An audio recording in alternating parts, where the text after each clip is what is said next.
Nkembo kemo mutata nzambi yetu, mutatu eko ekuzulu, au nom puissant de notre puissant roi, Isaya Congo, Ina Isaya Congo, Malakima Nkembo, Malakima Congo, Malakima Bala, Malakima Mbala, qui revient libérer et rassembler son peuple Lumbala, dispersé au-delà du fleuve des couches et dispersé chez les Ngo et les nations.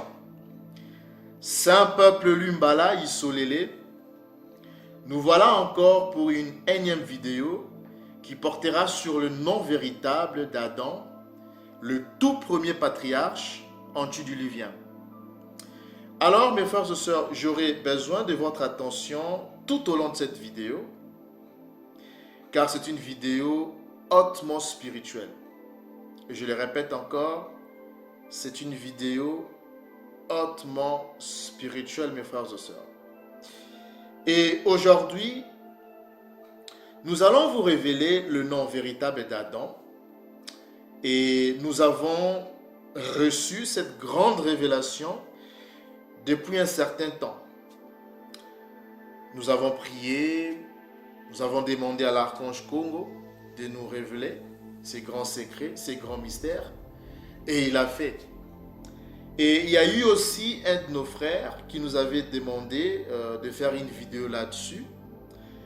Et nous l'avions promis d'en faire.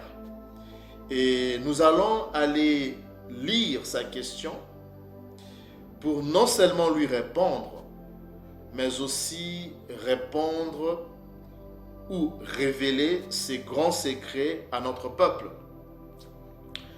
Alors, sans plus tarder, mes frères et sœurs, je vous demanderai d'abord, premièrement, je dirais que c'est une vidéo, comme je le dis, hautement spirituelle.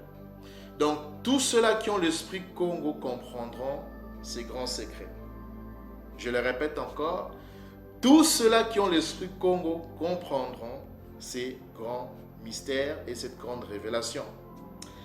Alors, sans plus tarder, nous allons aller lire sa question et vous révéler les grands secrets, mes frères et sœurs, ou vous faire part de cette grande révélation. Alors, sa question est la suivante. Il s'agit du frère Rodrigue Cancel. Il dit, Matondo Kakesa, j'oubliais aussi le nom des patriarches antédiluviens, de Adam à Noé. Je sais que c'est du travail et je te prie de bien vouloir m'excuser. Je te demande cela pour mes frères israélites déportés et moi, Matondo Mingi. Alors, mon frère Rodrigue, comme on te l'avait promis de faire une vidéo là-dessus, alors, on va aller doucement parce que de Adam à Noé, il y a quand même beaucoup de patriarches antédiluviens à révéler. Mais pour la vidéo d'aujourd'hui, on va révéler le grand secret, le nom véritable du patriarche antédiluvien Adam. Ou tout simplement, on va révéler le nom véritable de Adam. Alors, pour cela, sans plus tarder, nous allons aller lire d'abord une première écriture sur le livre de Biloussi, le chapitre 1er. Donc prenons Biloussi, la version, je suis sur la version Louis II, une version frélatée, très dénaturée. On va prendre la version Strong, on va prendre la version Strong. On va commencer par la version Louis II Strong et après on va prendre aussi d'autres versions. Alors, Biloussi, le chapitre 1er, le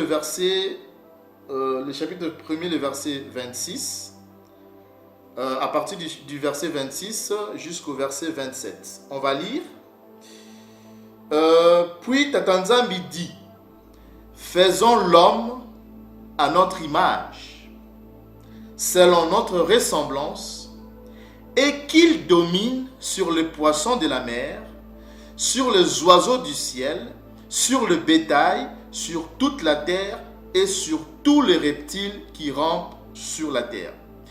Alors, Saint Peuple Lumbala Isolélé, lorsque nous cliquons, vous voyez, lorsque nous cliquons sur le mot homme, qu'est-ce que nous avons? Eh bien, nous avons le mot Adam qui ressurgit. Ok? Nous voyons que nos pères, ok? C'est le mot Adam ici qui est utilisé pour le mot homme. D'accord? C'est Adam en fait ici. Donc, si on peut remplacer, on va dire, puis Tatanzambi dit, faisons Adam, ça c'est d'après la prononciation édomite, faisons Adam à notre image, selon notre ressemblance. Ok?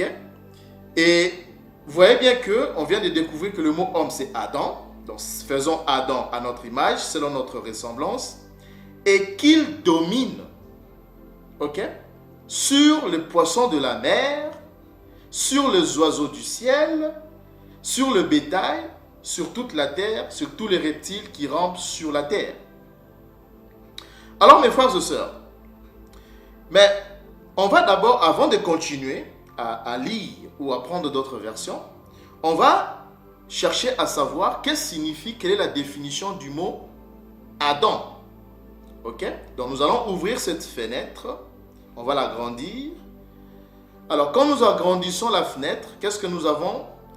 Eh bien, on nous dit que Adam, la concordance, c'est le Strong 120, voilà, le Strong 120. On dit que ces mots Adam veut dire quoi? Ça veut dire un être humain. Vous voyez ça? On veut dire que ça veut dire un être humain, ça veut dire un homme. Homme, ça veut dire quoi? Ça veut dire, voilà, être humain. Ok? Donc, Adam veut dire quoi? Adam veut dire quelqu'un. Ok? Ça veut dire un homme. Ok? Homme, quelqu'un. Et ça veut dire aussi humain. Vous voyez ça? Ça veut dire aussi humain. Donc, homme, quelqu'un, humain. C'est ça la définition du mot Adam. Alors, si nous revenons revenons un peu en arrière, c'est-à-dire dans Bilou, le chapitre 1, le verset 26. Maintenant qu'on vient de comprendre que le mot homme, c'est Adam, d'après la prononciation édomite, et que Adam veut dire l'humain, c'est-à-dire faisons Adam, ok? Ça veut dire faisons l'humain, parce qu'on vient de voir la définition de Adam, c'est l'humain. Donc si on remplace le mot homme par humain, ça nous donne, puis Tatanzambi dit, faisons l'humain à notre image, selon notre ressemblance, et qu'il domine. Dans d'autres versions, mes frères et sœurs, vous verrez que ici, qu'il domine, c'est au pluriel. Parce que c'est pour ça que je vous dis que la version Louis II est une version frélatée, dénaturée. Nous allons prendre les plus vieilles versions, parce que ce sont les plus vieilles versions qui gardent encore de bonnes traductions. Donc, nous allons le prendre. Prenons la version. On va prendre la version King James de 1611, d'accord, qui est une des plus vieilles versions. Et on va lire, donc nous sommes toujours dans Bilou, le chapitre 1er, le verset 26. Alors, qu'elle nous dit la coma? Et Tatanzambi dit, ou l'Esprit Congo dit, faisons, on vient de voir que le mot homme, ici c'est l'humain, c'est Adam, l'humain. Ok? Faisons l'humain ou faisons Adam à notre image, selon notre ressemblance, et qu'il, vous voyez ça? Ici, vous voyez la bonne version, et qu'il domine. Donc, il au pluriel, la troisième personne du pluriel. Vous voyez ça, mes frères et sœurs? Vous comprenez maintenant que ici, le mot Adam qui signifie l'humain, se relie à deux entités. Il ne s'agit pas seulement du mâle ou du genre masculin, mais vous comprenez que ici, il s'agit des deux genres, c'est-à-dire et le mâle et la femelle. On parle du mâle et de la femelle, ou en d'autres termes, on parle, dans le mot Adam, se relie au mâle et à la femelle, ou au genre masculin et au genre féminin, ou en quelque sorte l'homme et la femme. C'est l'homme et la femme. Ok? Donc Adam signifie l'homme et la femme. Donc et l'homme et la femme s'appellent Adam. Et on va voir ça dans d'autres passage biblique. Donc on dit que qu'il domine, c'est pour cela que vous voyez que ici on met Adam, on dit que le deux et le mâle et la femelle, c'est deux genres masculin et féminin, qu'il domine sur le poisson de la mer et sur les oiseaux dans l'air, sur le bétail et sur toute la terre et sur chaque chose qui rampe sur la terre. Donc vous voyez que ça c'est la bonne traduction. Donc si nous revenons dans la version Louis II Strong, on vient de lire Bilus le chapitre 1er au verset 26. On va continuer au verset 27. Tatanzambi créa, si vous cliquez sur le mot homme, vous verrez c'est toujours Adam. Okay? Et Adam, on a dit que ça veut dire, ça signifie l'humain. Donc Tatanzambi créa l'humain à son image. Il le créa à l'image de Tatanzambi. Il créa l'homme et la femme. Vous voyez ça, mes frères et sœurs? Il créa l'homme et la femme. Et si vous cliquez sur le mot homme, ça vous donne quoi? Ntsaka. Ça, on va vous les révéler encore beaucoup plus tard. Hein, un peu plus tard. Ok? Donc, le mot homme, ici, vous voyez qu'à l'occurrence, il ne s'agit pas d'Adam. Mais ici, vous voyez que le mot homme, c'est Ntsaka ou Nzaka, qui veut dire le mâle ou l'homme, c'est-à-dire le genre masculin. Et vous verrez que la femme, si vous cliquez sur le mot femme, on dit que c'est Nekaba. Ça, c'est la prononciation édomite. On va vous révéler aussi son nom véritable un peu plus tard. Donc vous voyez que, mes frères et sœurs, au verset 27, on voit que Adam, donc Dieu créa l'humain, qui est Adam, l'humain, mais cet humain-là dont on parle ici, le mot Adam, c'est et l'homme et la femme, ou en d'autres termes, Ntsaka, comme on vient de le voir. Donc c'est Ntsaka et Nekeba. Vous voyez ça? Donc, et le mâle et la femelle, ou et le genre masculin et le genre féminin, le deux s'appelle Adam, l'humain. Et si nous prenons la version King James, qui est une bonne version, ok? Qu'est-ce qu'on dit? Vous verrez maintenant, vous verrez que c'est au pluriel. Regardez. Et Tatanzambi créa l'homme en sa propre image. Il créa l'humain. Donc Tatanzambi créa l'humain en sa propre image. Il le créa en l'image de Tatanzambi. Mais regardez la suite. Qui est cet humain-là? Il les, c'est au pluriel, les créa mâle et femelle. Donc vous voyez que c'est le mâle et la femelle qui s'appellent Adam, qui veut dire l'humain.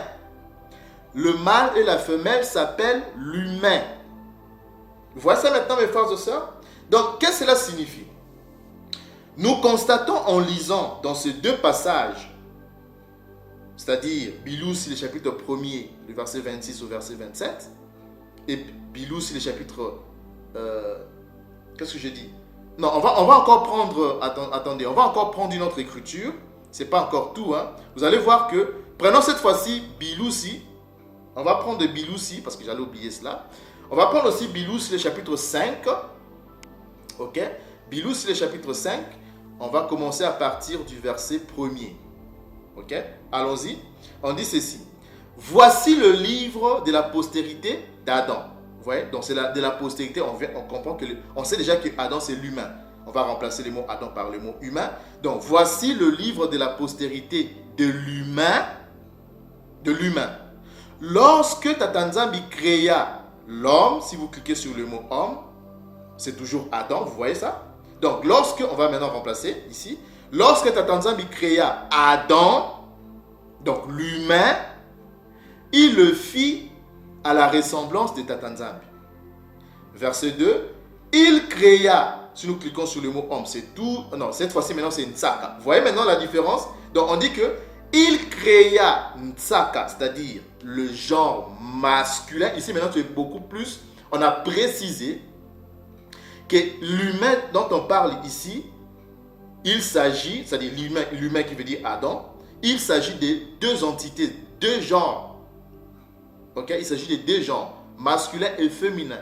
Il s'agit du mâle qui s'appelle Ntsaka, qui signifie Ntsaka, et il s'agit de la femme ou la femelle ou le genre féminin au nom de, si nous cliquons, au nom de Nekeba. Donc on dit que il créa Ntsaka et Nekeba, il est, vous voyez ça le pluriel, il est béni et il les appela, encore le pluriel, vous voyez, il appela qui? Il appela et le mâle et la femelle, il appela au nom de qui? Regardez vous-même mes frères et sœurs, il les appela du nom, si nous cliquons sur le mot homme, c'est qui? Il les appela, remplaçons maintenant, il les appela au nom de l'humain, parce que le mot Adam veut dire l'humain. Si nous remplaçons, ça donne quoi? Il les appela du nom de l'humain lorsqu'ils furent créés. Vous voyez que même ici, c'est toujours le pluriel. Ils furent créés. Voici mes frères et sœurs. Donc, lorsqu'on parle, c'est-à-dire que nous constatons, en lisant ces deux passages, c'est-à-dire de Bilous, c'est le chapitre 1er, le verset 26 au verset 27, et Bilous, c'est le chapitre 5, du verset 1er au verset 2, que ce soit la version, c'est-à-dire dans la version King James, qui est beaucoup plus, qui a gardé la bonne traduction, nous constatons, en lisant ces deux passages, que le nom Adam n'est pas le nom lié au premier homme ou à la première entité, mais c'est le nom lié à l'humain, à l'humanité. Donc, il ne s'agit pas ici de Monsieur Adam. Non.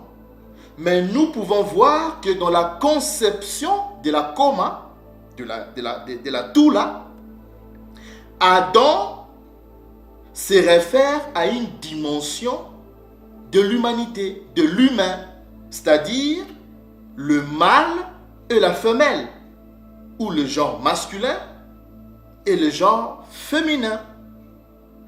Donc, le genre masculin et le genre féminin, ou le mâle et la femelle, sont tous deux appelés Adam, l'humain. Et lorsque Tata Nzambi crée cette humanité, crée l'humain, donc le genre masculin et le genre féminin, ou le mâle et la femelle, il leur donne le nom d'Adam, l'humain, le nom de l'humain. Et la Coma ou la Bible dit que c'est seulement à ces deux créatures, c'est-à-dire le mâle et la femelle, que Tata Nzambi a donné le nom Adam. Et ensuite, il va donner à Adam, c'est-à-dire l'humain, le pouvoir de nommer les autres créatures, c'est-à-dire le poisson, les oiseaux, les animaux. Et ça, on peut lire ça dans Bilous, le chapitre 2, à partir du verset 19. On dit que Tata Nzambi forma de la terre tous les animaux de champ et tous les oiseaux du ciel. Il le fit venir vers l'humain. Vous voyez ça? Il le fit venir vers l'humain pour voir comment il les appellerait, afin que tout être vivant portât le nom que lui donnerait l'humain. Vous voyez ça, mes frères et sœurs? Donc, vous comprenez la puissance, la domination que Tata Nzambi, l'esprit Congo, confère à l'humanité, à l'humain. Parce que nommer quelque chose, c'est avoir autorité sur la chose. C'est la raison pour laquelle les parents ont une ascendance sur nous, parce qu'ils nomment notre existence. Or, en paléombala, nommer, c'est faire appeler à l'existence. Et ça, on peut lire ça dans Bilous, le chapitre 1er. Le chapitre 1er, le verset 3. Qu'est-ce nous dit la Coma? Qu'est-ce nous dit la Coma? Tata Nzambi dit, nous sommes au verset 3, que la lumière soit.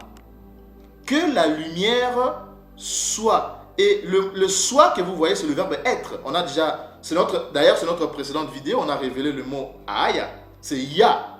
Donc, que la lumière ya, c'est-à-dire que la lumière soit. Donc, ya, on a vu que le verbe ya, il a plusieurs connotations.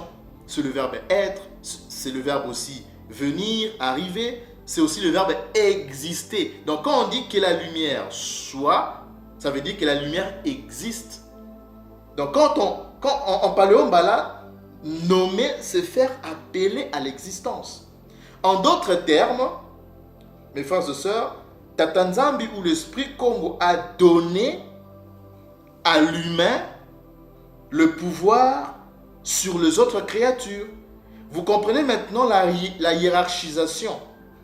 Hein? Vous comprenez maintenant la hiérarchisation. Donc, Elimo nomme Adam, c'est-à-dire l'humain, c'est-à-dire le mâle et la femelle. C'est que Elimo a le pouvoir sur Adam, c'est-à-dire sur l'humain. Et Adam, donc l'humain, va nommer les créatures. C'est que Tata Nzambi, en donnant ou en déléguant ce pouvoir à Adam, l'humain, il lui donne l'ascendance sur les animaux. C'est que dominer sur le monde, sur la création, cette capacité est directement liée au nom d'Adam. Donc l'humain. Vous voyez ça? Dans le livre de Biloussi, nous constatons qu'il y a plusieurs termes qui sont employés pour désigner l'homme. Quand je dis l'homme, c'est-à-dire le mâle, le genre masculin. Et à l'occurrence, le premier homme. Par exemple, dans Genèse, on l'a lu dans Genèse, dans Bilous, le chapitre 1er, le verset 27, on a vu que Dieu créa l'humain à son image, il les créa à l'image de Tata Nzambi. Il créa, on a dit que c'est Nzaka et Nekeba.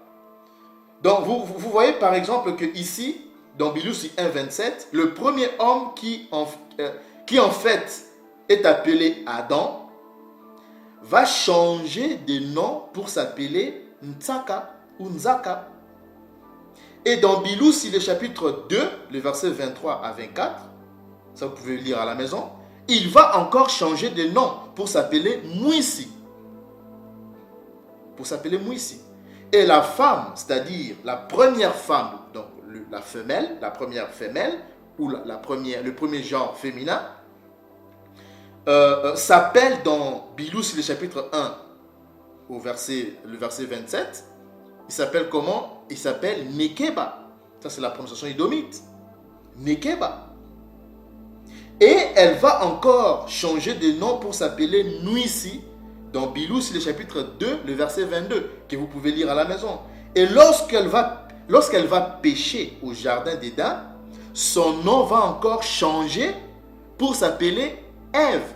Mais son vrai nom, ce n'était pas Ève, c'était Kova. D'accord? C'était Kova. Et d'ailleurs, il y a une de nos sœurs, la sœur Grace, qui a révélé cette grande... qui a révélé le nom véritable de Ève. Elle s'appelait Kova. Vous pouvez aller s'abonner sur sa chaîne, hein? C'est Levis Mission TV. D'accord? Elle a révélé, elle a fait une grande vidéo là-dessus.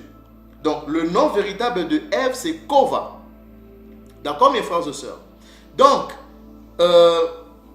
ce que j'allais dire, c'est que lorsque elle va pécher, comme je le disais, au jardin d'Éden, son nom va encore changer pour s'appeler Kova.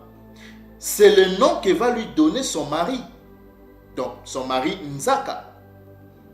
Ok? Dans Genèse 3, 20. Donc, encore une fois, le nom Adam se réfère à une dimension de l'humain, de l'humanité. C'est-à-dire le genre masculin et le genre féminin. Ce nom est lié à l'humanité, à l'humain. Donc, le mâle et la femelle, ou le genre masculin et le genre féminin, s'appellent Adam, l'humain. Vous voyez ça, mes frères et sœurs? Alors, révélons maintenant le nom véritable d'Adam. Mais avant cela, déjà nous venons de comprendre à travers les Saintes Écritures que Adam se réfère à l'humain, à l'humanité, donc au mâle et à la femelle, à ces deux genres humains, selon Genèse 1, 26 à 27 et Genèse 5, 1 à 2, et que ce nom ne peut pas signifier celui qui vient de la terre, mes frères et sœurs, ou celui qui vient du sol, comme l'a donné la définition édomite. Hein? Non, cela n'a aucun sens, puisque l'homme, c'est-à-dire le mâle, c'est-à-dire le genre masculin, seul qui a été formé du limon de la terre. Ça, c'est d'après le processus de la formation, le processus de formation, de la création. Ok? Je sais que la femme aussi possède la même composition chimique que l'homme, le mâle, mais là nous parlons sur le plan, c'est-à-dire là nous parlons par rapport au processus de la création. Donc ce n'est que le mâle seul qui a été formé du limon de la terre, pas la femme, pas la femelle. La femelle, lui, a été tirée ou formée de la côte qui avait été prise du mâle. Or, ce nom Adam, on a vu qu'il se réfère et désigne les deux genres humains, c'est-à-dire masculin et féminin, le mâle et la femelle. Donc, vous comprenez maintenant. Donc, la bonne signification du mot Adam, c'est celui qui est fait ou créé à la ressemblance du divin, c'est-à-dire de Tata Nzambi, de l'esprit Congo. Ok? Et ça, on l'a lu dans Genèse 1, 26 à 27 et Genèse 5, 1 à 2. Donc, Adam signifie humain. Maintenant, ce que nous allons faire, mes frères et sœurs, nous allons aller maintenant remplacer, parce que là, nous avons maintenant compris que Adam veut dire l'humain. Nous allons maintenant remplacer le mot Adam par humain. Ok? Prenons. Alors, j'ai mis ceci, j'ai écrit ceci. Adam, l'humain. Adam veut dire l'humain. Adam signifie humain. L'homme comme humanité, c'est-à-dire le mâle et la femelle. Et il apparaît 412 fois. Parfois, il apparaît 131 fois sous l'expression Ben Adam. Ben Adam. Okay? Donc, parfois 131 fois. Et la Koma, ou la Bible Mbala, emploie l'expression Ben Adam, qui signifie littéralement fils de l'homme ou fils de l'humain, pour désigner l'humain en général. Donc, fils de l'homme pour désigner l'humain en général. Ou un homme en particulier du point de vue de son humanité. Mais revenons au mot Adam, qui désigne l'humain, l'homme dans son humanité. Il apparaît pour la première fois dans la Koma, donc dans la Bible, au début du livre de Biloussi, de la Genèse, et au 6e jour de la création. Lisons Biloussi, le chapitre 1er, le verset 26 à 27. Remplaçons maintenant le mot Adam par humain, qui nous donne la Koma, comment devient ce passage. Alors, voici ce que devient Biloussi, le chapitre 1, vers 26 à 27, en remplaçant le mot Adam par le mot humain. Voilà la bonne traduction. Ok? Tata Nzambi dit, faisons l'humain à notre image, selon notre ressemblance, pour qu'il, donc le 2, pour qu'il domine. Donc le il remplace le mâle et la femelle. C'est pour cela que vous verrez à la fin, j'ai mis un pluriel. Donc le il, c'est le premier pluriel. Donc pour qu'il domine sur le poisson de la mer, sur les oiseaux du ciel, sur le bétail, sur toute la terre et sur toutes les bestioles qui rampent sur la terre. Au verset 27, Tata Nzambi créa l'humain à son image. Il le créa à l'image de Tata Nzambi. Et il les créa, donc c'est pour ça à la fin je mis de nouveau un pluriel, donc les, c'est du nouveau un pluriel, donc les. Il les créa mâle et femelle, c'est-à-dire Nzaka et Nekeba. Vous voyez ça? Alors, on continue. Cette fois-ci, maintenant, on va prendre... C'est-à-dire quoi? Ce que nous venons de lire en remplaçant Adam par le mot humain, il faut savoir que quand Tata Nzambi dit « faisons l'Adam à notre image », Tata Nzambi ne dit pas « créons Monsieur Adam ». Non. Il ne dit pas non plus « créons les hommes mâles ». Non. Il dit « créons l'humanité » ou « l'humain ».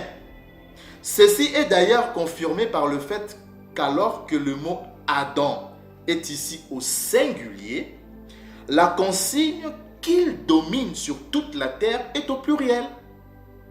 Il faut donc bien lire. Tata Nzambi dit faisons l'humain ou faisons l'humanité à notre image. C'est donc bien toute l'humanité qui est à l'image de Tata Nzambi. Vous voyez ça, mes frères et sœurs? Alors,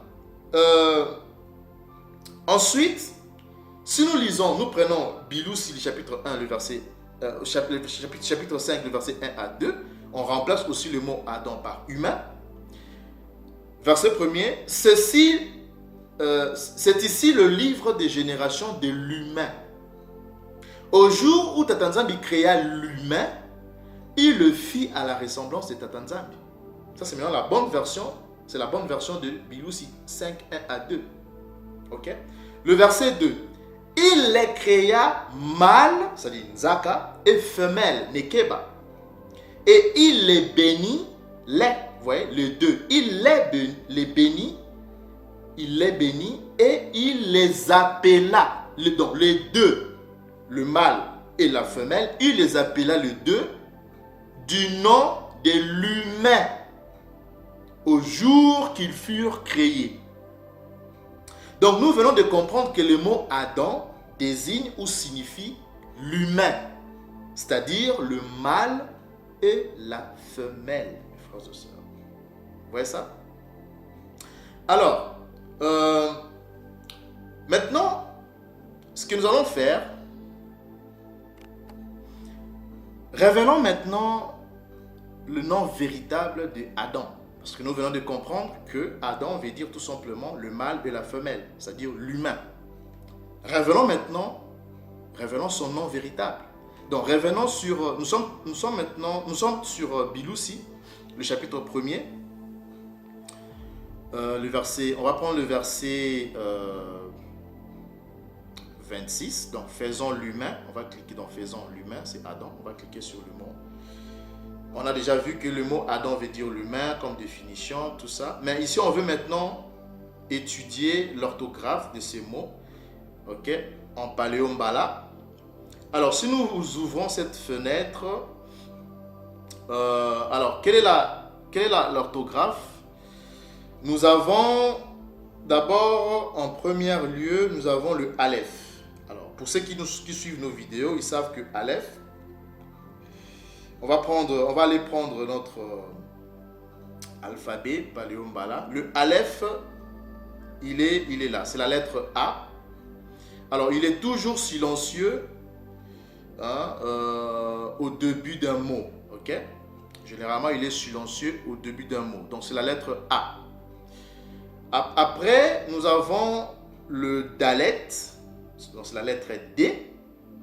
Le Dalet, on peut voir ça. Le Dalet, c'est la lettre D. On va voir Dalet, il est là. C'est la lettre D. Ensuite, nous avons à la fin le Mem. C'est le M que vous voyez à la fin là. Donc le Mem, c'est la lettre M, mes frères et sœurs. La lettre M, on peut voir ça. Le Mem, il est là. Le Mem est là, c'est la lettre M. Vous voyez ça? Donc le Aleph, au début là, il ne va pas se lire. Donc il nous reste la lettre D et la lettre M. On va prendre la version, je préfère qu'on prenne la version La Lueur pour voir comment on va se prononcer ce mot-là. Parce que, mes frères et sœurs, il faut savoir une chose. On a dit que Adam, ce nom-là, Adam, c'est lié au mâle et à la femelle, au genre masculin et au genre féminin. Et Adam signifie humain. Alors, il faut se poser maintenant la question. En paléo-mbala, comment va se lire ces mots en paléo-mbala? Parce que comme orthographe, nous avons la lettre D et la lettre M. Mais comment maintenant on va se lire ces mots? Ok? Donc, si nous prenons la version Lueur, ok? Nous prenons la version Lueur. Regardez la beauté de la vérité, mes frères et sœurs. Donc, nous avons, ici je mis A, donc Aleph, Dalet et M, ADM. Or, le Aleph au début de la phrase ne va pas être lu. Donc, il nous reste DM. Ces mots-là, mes frères et sœurs, ne se prononçaient pas Adam. Nos pères n'ont jamais prononcé ces mots-là Adam. Ces mots se prononçaient et se prononcent Dimuntu. C'est Dimuntu.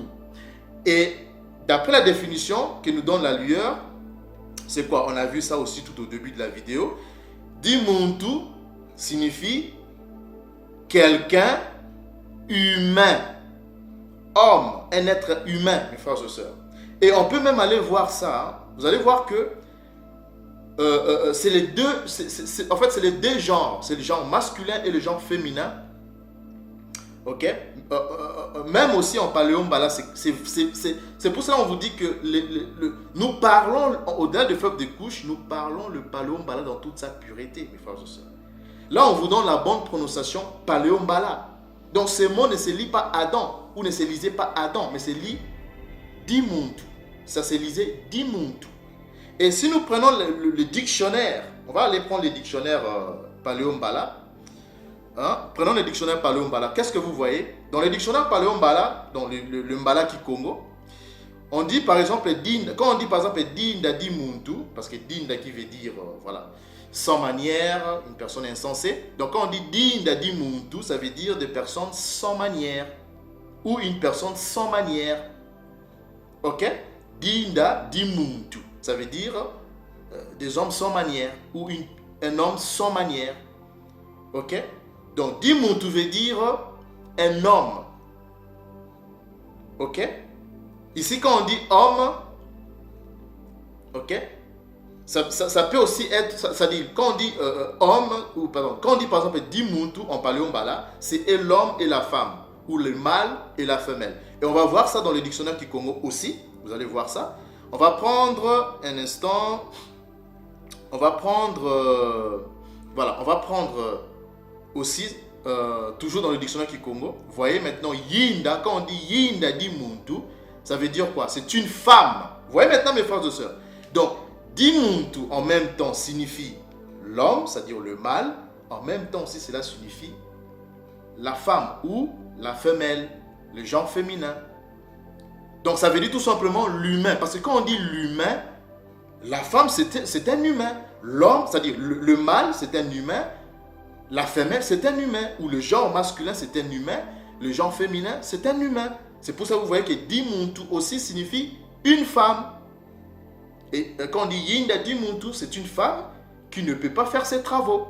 Donc Dimuntu, c'est en même temps un homme, c'est-à-dire le mâle, et en même temps aussi c'est la femme ou la femelle. Vous voyez ça? Donc c'est ça mes frères et sœurs. Vous voyez la beauté de la vérité. Donc ces mots-là, vous voyez, même ici encore, vous pouvez voir, c'est toujours nous sommes toujours dans le dictionnaire paléo-mbala, dans le mbala kikongo.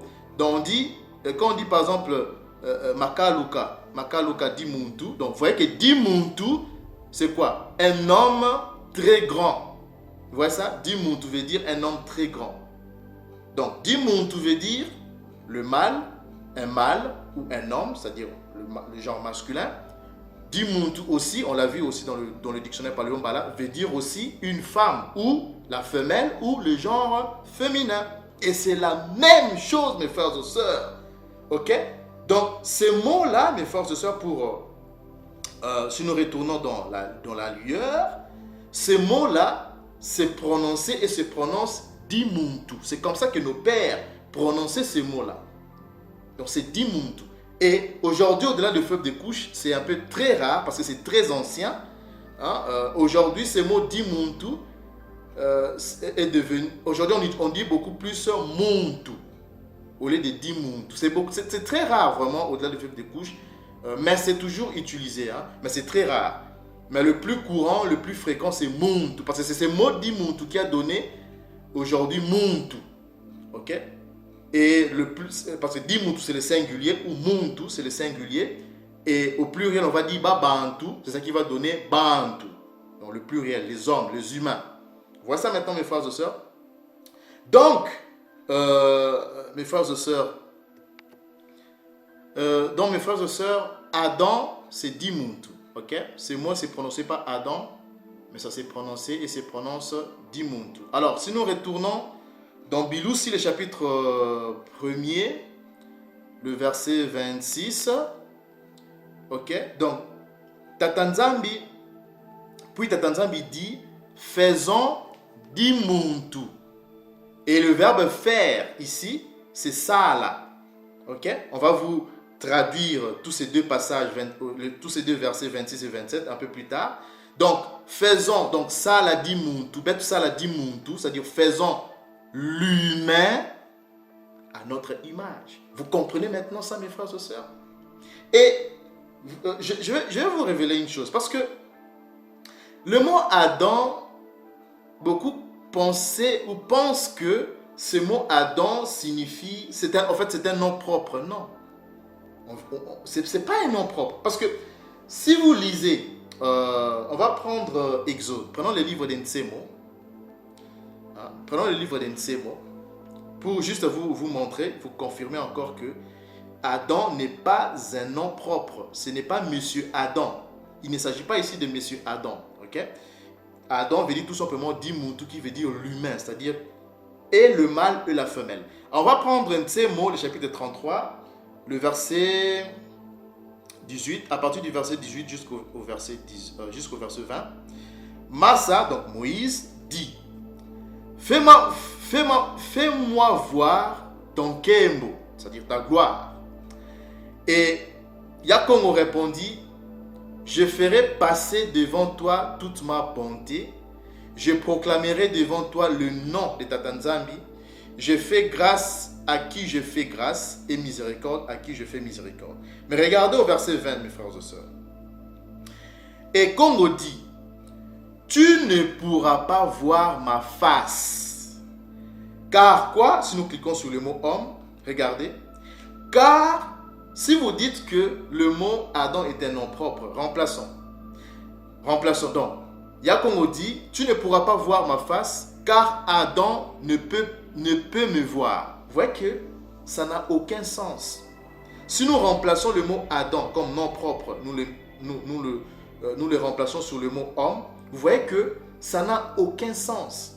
C'est pour ça que je vous dis que le mot Adam, ce n'est pas un nom propre. Il ne s'agit pas ici de Monsieur Adam. Non. Adam veut dire tout simplement l'humain, dimuntu. C'est soit l'homme ou la femme, ou en d'autres termes, c'est le mâle et la femelle. Maintenant, si on remplace le mot Adam par humain, regardez maintenant comment le passage aura plus de sens. Et Yakongo dit: Tu ne pourras pas voir ma face, car l'humain ne peut me voir et vivre. Vous voyez maintenant que le verset a tout son sens. Vous voyez ça, mes frères et sœurs? Et si nous prenons aussi le livre de Zipania, que vous appelez Sophonie, Zipania, le chapitre 1er, on va prendre à partir du verset 14. Attendez, 14. Non. Je préfère qu'on puisse prendre le verset. Un instant. Ouais. Parce que ici, si nous revenons un peu vers. Non. On va prendre le verset 17. Ouais. Prenons le verset 17. Voilà. Verset 17. Donc, Zipania, le chapitre 1er, le verset 17, mes frères et sœurs. Le com a dit ceci: Je mettrai les hommes dans la détresse. Et si vous cliquez sur le mot homme, c'est toujours Adam. Dimuntu. Et si vous dites que Adam c'est un nom propre, remplaçons le mot homme par Adam. Je mettrai les Adams dans la détresse. Or ici, il parle au futur, mes frères et sœurs. C'est le futur. D'accord? Ici, c'est le futur. Et c'est les jours, attendez un instant, ici, c'est les jours de Yakongo, mes frères et sœurs. Hein? Donc, au verset 14, les grands jours de Yakongo est proche. On parle des jours de Yakongo, donc son second retour. Le second retour du Messie, mes frères et sœurs. Il dit, je mettrai, si vous remplacez le mot homme par le mot Adam, si vous dites que Adam c'est un nom propre, si vous remplacez, ça donne quoi? Je mettrai les Adam dans la détresse, ça n'a aucun sens. Donc, mais plutôt si vous dites, je mettrai les humains, Mutatu la bantu, c'est-à-dire je mettrai les humains, parce que le mot homme ici c'est dimuntu, on vous l'a révélé, le mot Adam c'est dimuntu, et au pluriel dimuntu va donner babantu. Donc je mettrai les humains dans la détresse. Et vous voyez que le verset a tout son sens. Et ils marcheront, c'est le futur, mes frères et sœurs. Je mettrai les humains dans la détresse et ils marcheront comme des aveugles parce qu'ils ont péché contre Yakongo. Je répandrai leur sang comme de la poussière et leur chair comme de l'ordure. On va encore prendre le livre de Kouéla, que vous appelez Ecclésias, Kouéla, le chapitre 7. On va prendre le chapitre 7, le verset 28 à 29. 28 à 29, mes frères et sœurs, regardez. Hein, regardez.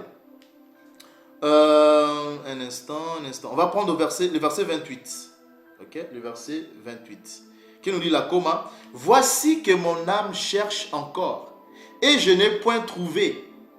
J'ai trouvé un homme. Et si vous cliquez sur le mot homme, Adam. Si vous dites que Adam c'est un nom propre, ça signifie, si vous dites que Adam c'est monsieur Adam, remplaçons.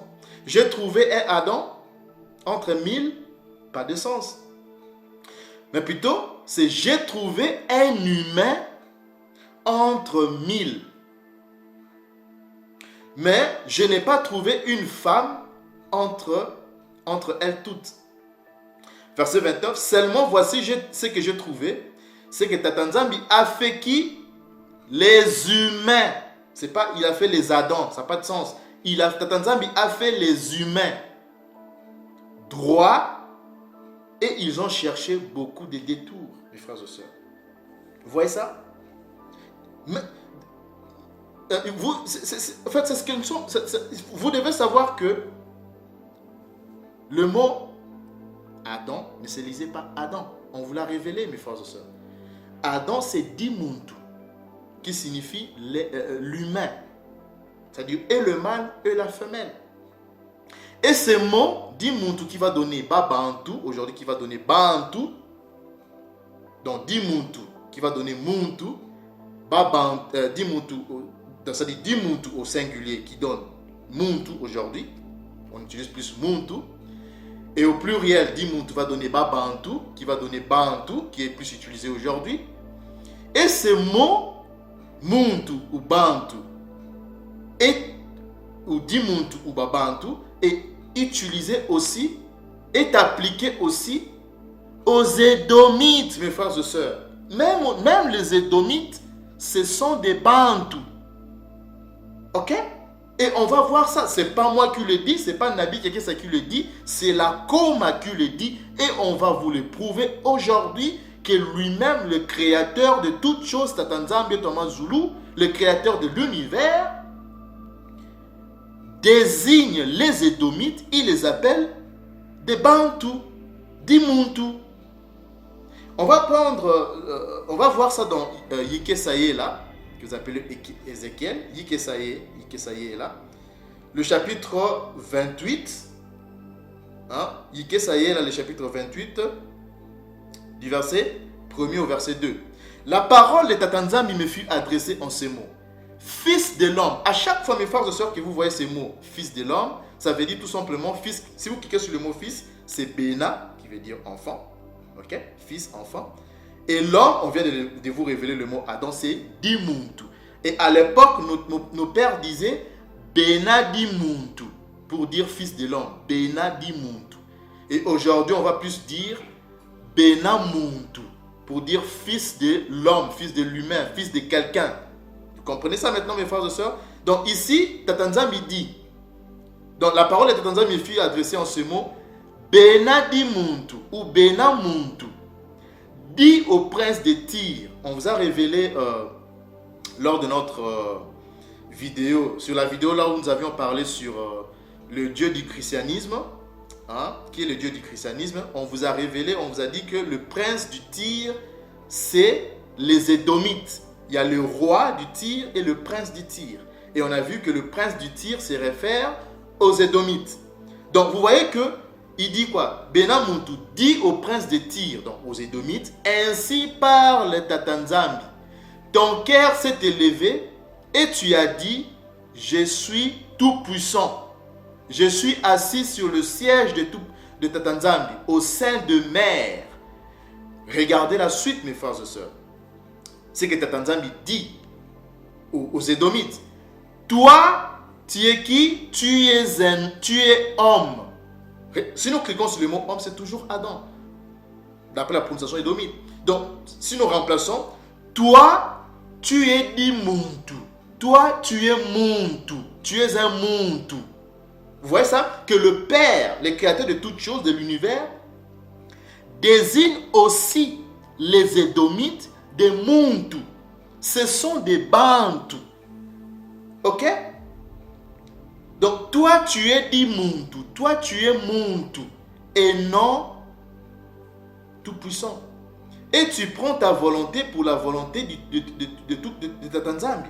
Vous voyez ça, mes frères et sœurs? Même les Édomites sont des bantus. Ce sont des bantus. Parce que le mot di muntu, on l'a vu, c'est celui qui est fait à la ressemblance du divin. Di muntu signifie, celui qui est fait à la ressemblance du divin signifie l'humain, l'humanité. Or, les Édomites, ce sont des humains. Et le Créateur aussi le dit. Tu es un di muntu, tu es un muntu. Donc, et les Édomites sont des bantus. Vous voyez ça maintenant, mes frères et sœurs? Et on va prendre aussi une autre écriture. Si nous prenons le livre de Bima Debout là. Prenons Bima Debout là, le chapitre Bima Debout là, le chapitre 23. Ici, il s'agit de Balaam. Hein, Balaam, Tata Nzambi qui va mandater Balaam, hein, à aller dire au roi Balak. On va prendre le verset 19. Donc, Bima Debout, là, le chapitre 23, le verset 19. Regardez, mes frères et sœurs. Regardez, je vais vous révéler un grand secret ici. Ah, mes frères et sœurs, il faut se réveiller. Il faut se réveiller. Alors, mes frères et sœurs, je vais vous révéler un grand secret. Je pense qu'il y a des Bénin Congo qui nous suivent, qui suivent cette vidéo. Regardez, mes frères et sœurs. C'est que Balaam va dire, ça ce sont les paroles que Tata Nzambi va donner à Balaam, au prophète Balaam, à aller prononcer au roi Balak. Regardez, suivez très bien mes frères et sœurs. Je suis au verset 19. Tata Nzambi n'est point un homme. Si nous cliquons sur le mot homme, qu'est-ce que vous avez? Ce n'est pas Adam, mais c'est quoi? C'est Mouissi. Mouissi veut dire, ici c'est le mâle, c'est le mâle, c'est le genre masculin. Donc il dit que, donc ici c'est Balaam qui rapporte les paroles que Tata Nzambi lui a dit de dire au roi Balak. Il dit, Tata Nzambi n'est point un Mouissi. Il n'est point un mâle, un genre masculin, un homme, pour mentir. Mes frères et sœurs, et vous savez le verbe mentir ici c'est quoi? Regardez la beauté, mes frères et sœurs. On va un peu ouvrir on va ouvrir cette fenêtre, on va vous révéler un secret ici encore. C'est merveilleux que l'esprit Kongoya Kongo nous a révélé lui-même. Regardez la beauté, mes frères et sœurs. Je pense qu'il y a des Congos qui nous suivent ici. Hein? Regardez, Tata Nzambi n'est pas un Mouissi. Hein? Pourquoi? Pour mentir. Et le verbe c'est quoi? Vous avez le kaf, qui est la lettre K, un son fort. Ok, c'est la lettre K. Et ici vous avez le zaïn. Donc le kaf, la première lettre c'est le kaf. Ensuite vous avez le zaïn, qui est la lettre Z. Et à la fin vous avez le bet. Ok, on peut voir ça rapidement sur On va aller prendre l'alphabet. Donc le kaf, il est là. Il est là. C'est la lettre K, le kaf. Ensuite, nous avons le zaïn, c'est le Z. Okay? On dit que le zaïn a aussi le son du S. C'est comme d'autres mbala Congo. Il y a certains mbala qui disent maza, qui disent maza. Il y a d'autres Congo que je dis. Il y a certains mbala qui disent maza, il y a d'autres mbala qui disent massa avec le son S. Vous voyez ça? Donc, le zaïn peut aussi avoir le son du S. Ok? Et à la fin, nous avons le bet, qui est la lettre B. Et à l'occurrence, ici, la lettre B finale ne va pas être lue. Donc, il nous reste un son biphonique KZ. Donc, on peut avoir soit KZ ou KS. Et comment on va se lire ce mot?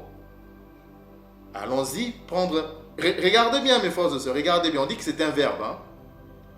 On dit que c'est un verbe, ok? Et on dit que c'est le verbe mentir, dire des mensonges, ok? Et on dit que c'est quoi aussi? C'est le verbe mentir, tromper, ok? Mentir, tromper. Allons-y maintenant prendre. Souvenez-vous, c'est un son biphonique du K, S ou K, Z. Et ces mots-là, comment on va se lire? On va prendre le dictionnaire Paléombala. Hein? Comment on va se lire ces mots-là? Regardez la beauté de la vérité vous-même, mes frères et sœurs. Ces mots-là vont se lire Kokosa. Même nos frères Ngala, ils le disent tous les jours aujourd'hui. C'est tous les jours au-delà du fleuve de couche que ce verbe est utilisé. Il est très vieux. C'est très vieux, c'est très ancien ce mot, mes frères et sœurs. Et vous voyez que ce mot, ce verbe, a été utilisé pour la première fois dans le livre de Bima Deboula, le chapitre 23. Kukusa. Pour les Congos qui me suivent. Pourquoi tu me trompes? Pourquoi tu me dis des mensonges? Et en lingala, on dit kokosa. Hein? Donc, vous voyez que kusa ou kosa, c'est le verbe tromper. Ça est là, tromper, mes frères et sœurs. Tromper, duper, mentir. Et c'est la même chose. Tromper, ça est là, non? Tromper est là. C'est un son biphonique, KS. Hein, mes frères et sœurs, Kukusa. Donc, le créateur, le tout-puissant créateur de l'univers parle le Paléombala. Il dit, ça ce sont les paroles que dit Tata Nzambi, qu'il va donner, qu'il va, comment dirais-je, donner au prophète Balaam, qu'il va lui mandater pour aller le dire au roi Balak. Et Balaam dit quoi? Tata Nzambi n'est point un mouissi, donc un mâle, un genre masculin, pour mentir. Et on peut même traduire cela, je peux même traduire, on va traduire ça en paléombala. Qu'est-ce que cela donne? Hein? Et on dit que, on va d'abord continuer, ni le fils, donc Béna, ni le fils d'un homme. Vous voyez maintenant ici que le deuxième homme c'est Adam, donc Dimuntu. Béna Dimuntu, ce n'est pas un Béna Dimuntu pour se repentir. Et le verbe se repentir c'est quoi? C'est Neka.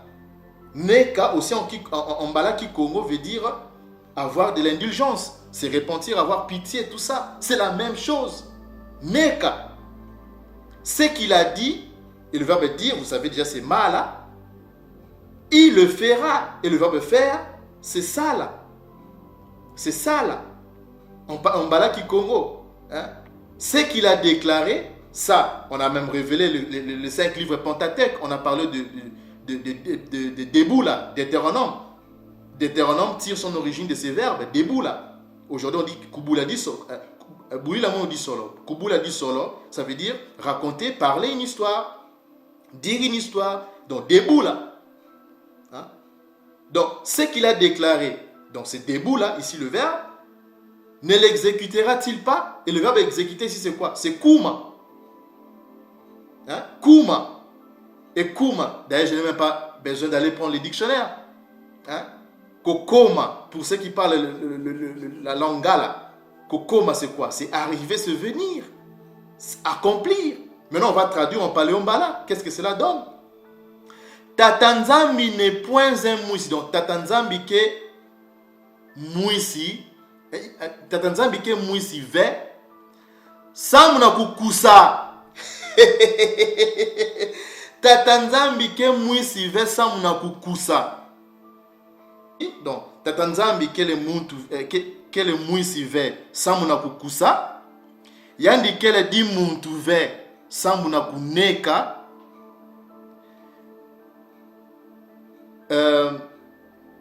Yina me tuba ou yina me mala. Yandi ta sala yo. Non, yandi ta sala yo ve. Parce que c'est la négation. Yandi ta sala yo ve. Hein? Yina me. Parce que ici, déclarer, c'est quel verbe? Encore, on va voir. C'est debout là, ouais. Donc yina me mala. Yandi ta sala yo ve. Hein? Yina me debout là. Yina me tuba. Yani ta kuma yo ve. Yani ta kuma yo ve. Parce que ici c'est le verbe kuma. Hein? C'est le verbe exécuter. Yani ta kuma yo ve. Et kuma c'est le verbe venir, mes frères et sœurs. Ça est là, venir. Et c'est la kukuma, kokoma. C'est le verbe venir, arriver. C'est même le verbe aller. Et ce verbe là est utilisé jusqu'à aujourd'hui. Kuma, on peut voir ça dans le dictionnaire paléo, dans le dictionnaire paléo-mbala. Kuma, c'est venir, c'est arriver. La même chose, c'est kuma. Hein? Yiname deboula, yiname tuba. Yanita kuma yove, cela ne va pas, il ne va pas l'accomplir. Cela ne va pas arriver. Yota komave, yota kumave. C'est ça. C'est que le créateur, le tout-puissant créateur de l'univers a dit, a prononcé ce jour-là et que a donné à Balaam, et que Balaam va rapporter ces paroles au roi Balak. Mes frères et sœurs, mais réveillez-vous. Le verbe kukusa a été utilisé pour la première fois dans le livre de Bima Deboula, le chapitre 23, le verset 19. Kukusa, ça est là, vous utilisez jusqu'aujourd'hui. Et plein bien d'autres mots qu'on vous a déjà révélés. Kukusa, Kukoma, Deboula, Boula, hein? Kusala. Tout ça, il est grand temps de se réveiller, mes frères et sœurs. Donc,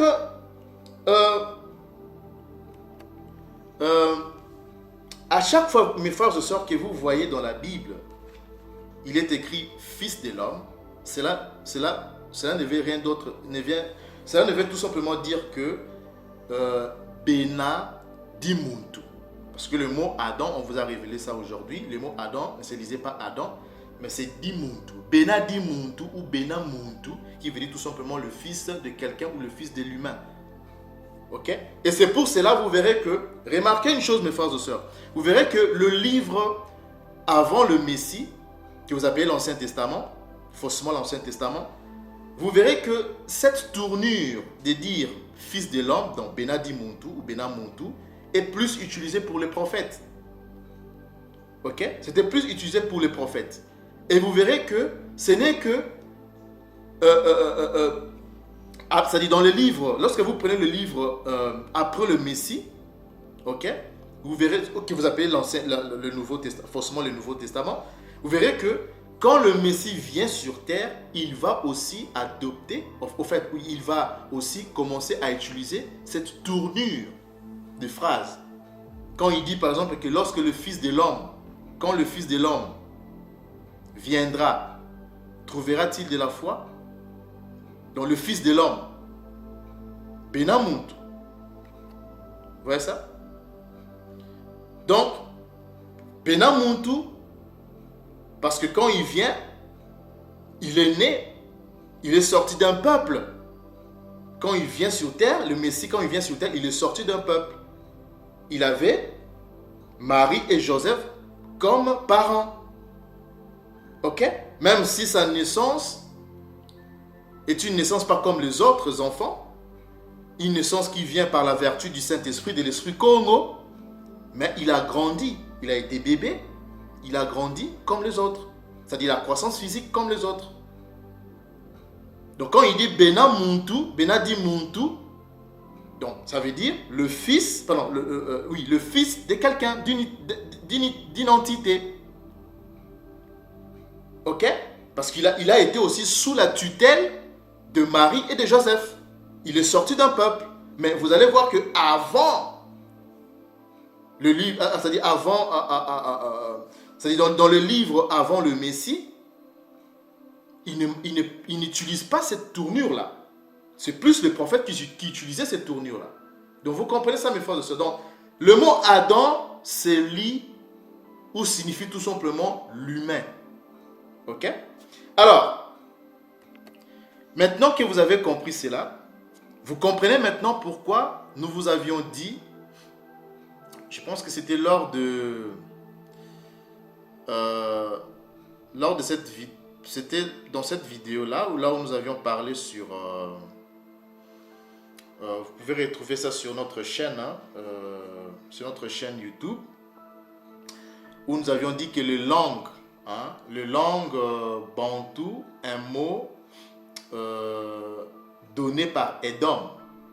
Vous comprenez maintenant pourquoi nous avions révélé aussi, enfin nous vous avions dit que le mot bantou ou muntu ou bantou n'est pas notre identité. Ok? C'est pour cela qu'on vous l'a dit. On vous a révélé dans nos précédentes vidéos, mes frères et sœurs, ok, que le mot ou le terme bantou nous a été collé ou donné comme identité à notre peuple par un édomite, mes frères et sœurs, au nom de Wilhelm Blick. Au nom de Wilhelm Blick, mes frères et sœurs.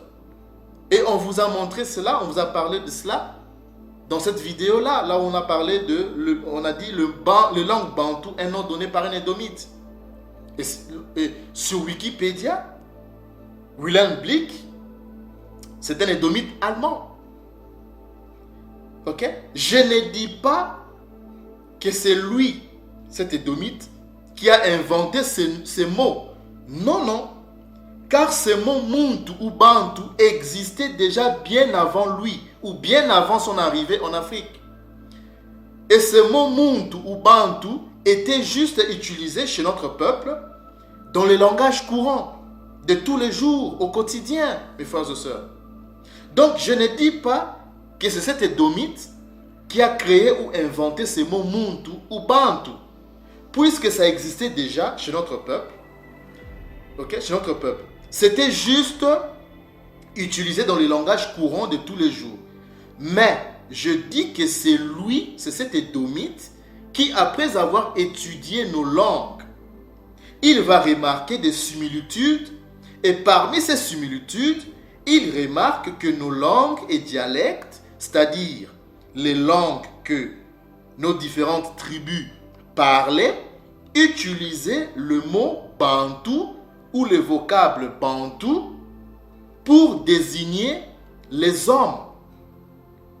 D'où il va se décider en 1856, il va se décider en 1856, mes frères et sœurs, de regrouper toutes les langues de nos différentes tribus sous le nom ou l'appellation langue bantou.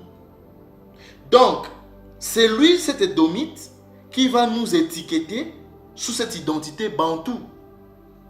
Et pas nos pères. Car nos pères utilisaient le mot muntu ou bantou juste dans le langage courant de tous les jours. Pas comme identité. Ok? Et même l'abbé Proyard, mes frères et sœurs, n'a jamais utilisé le mot bantou comme l'identité de notre peuple ou pour nous identifier comme tel. Car cette appellation de langue bantou ou peuple bantou n'existait pas avant 1856. Je mets quiconque à défi de venir me prouver le contraire. Parce qu'il n'y a pas un livre, je répète, vous pouvez, c'est-à-dire, vous pouvez chercher n'importe quel livre qui parle de l'Afrique, de l'histoire de l'Afrique, de la géographie de l'Afrique, vous ne trouverez nulle part, avant, je dis bien avant cette date de 1856, un livre de africain avec cette appellation de langue bantou ou peuple bantou.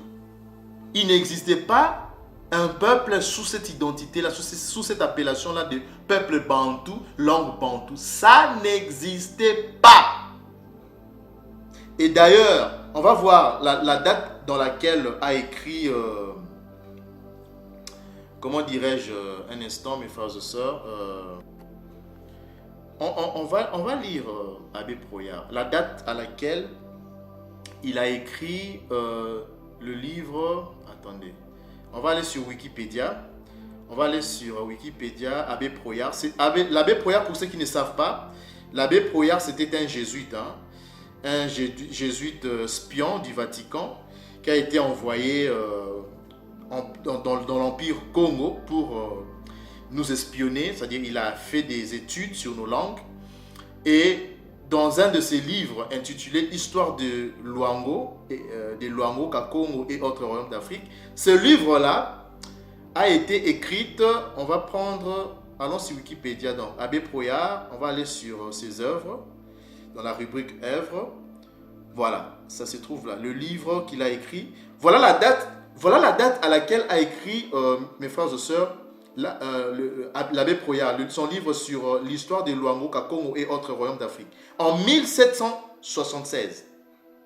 Ok? On va voir qu'est-ce que l'abbé Proyard, est-ce qu'il a utilisé le terme langue bantou ou il a utilisé un autre terme? Parce que, souvenez-vous, je vous ai dit qu'avant 1856, il n'existait pas de peuple bantou comme un peuple sous l'identité des peuples bantous ou langue bantou. Ça n'existait pas. Et vous allez voir ça. Vous allez comprendre ce que nous disons. Prenons ce que dit l'abbé Proyard dans son livre à la page 183. Regardez ce que dit l'abbé Proyard. Il dit, on remarque, ça c'est lorsqu'il vient, ok, il a fait des études, il a étudié nos langues. Ok, il a passé beaucoup de son temps dans l'Empire Congo. Regardez ce qu'il dit de notre peuple. Il dit, on remarque dans la langue des nègres. Mes frères et sœurs, soyons raisonnables. Il ne dit pas, il n'emploie pas le terme langue des Bantous.